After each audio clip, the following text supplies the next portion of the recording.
बुद्ध का ध्यान मेडिटेशन उनके आविष्कारों का स्रोत था। वो रोजाना घंटों ध्यान करते थे। उनका कहना था कि मेरी सबसे बड़ी प्रेरणा मुझे उस मौन से मिलती है जिसे बुद्ध ने ध्यान कहा। टेस्ला यूनिवर्सल एनर्जी में विश्वास करते थे और जब उनसे पूछा गया कि यह ऊर्जा कहां से आती है तो उन्होंने मुस्कुराकर कहा, शायद वही जगह है जहां बुद्ध ने निर्वाण पाया था। उनकी कई नोटबुक में चिन्ह और बुद्धा शब्द लिखा मिलता है। नील्स बोहर और क्वांटम सत्य।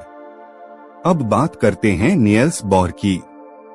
क्वांटम फिजिक्स के जनक बोहर ने कहा था, जब आप क्वांटम फिजिक्स का अध्ययन करते हैं तो आप बौद्ध दर्शन के करीब पहुंचते हैं। उनका मानना था कि बुद्ध ने जो शून्यता एम्प्टीनेस की बात की थी वह वास्तव में क्वांटम वैक्यूम के समान है, जहां सब कुछ मौजूद है पर कुछ भी ठोस नहीं। बोहर ने अपनी प्रयोगशाला में एक तिब्बती यिनयांग प्रतीक रखा था जो संतुलन और द्वैत का प्रतीक है।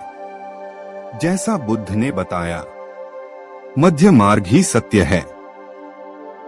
रॉबर्ट ओपेनहाइमर और बुद्ध। अब आते हैं एक और अद्भुत वैज्ञानिक पर, जे रॉबर्ट ओपेनहाइमर, एटॉमिक बॉम्ब के जनक। जब उन्होंने पहला परमाणु विस्फोट देखा तो उनके मुख से निकला, now I am become death the destroyer of worlds. लेकिन बाद में उन्होंने कहा था कि इस अनुभव ने उन्हें बुद्ध की याद दिला दी। बुद्ध ने कहा था कि ज्ञान अगर करुणा से रहित हो जाए तो विनाश लाता है। ओपेनहाइमर ने बाद में बौद्ध ग्रंथों का अध्ययन किया और कहा, बुद्ध का दर्शन हमें शक्ति नहीं, विवेक के साथ शक्ति का उपयोग सिखाता है। बर्ट्रैंड रसेल और बुद्ध का तर्क। बर्ट्रैंड रसल, महान दार्शनिक और गणितज्ञ, ने कहा था, अगर मैं धार्मिक कहलाऊं तो केवल उस अर्थ में कि मैं बुद्ध के मार्ग में विश्वास रखता हूं।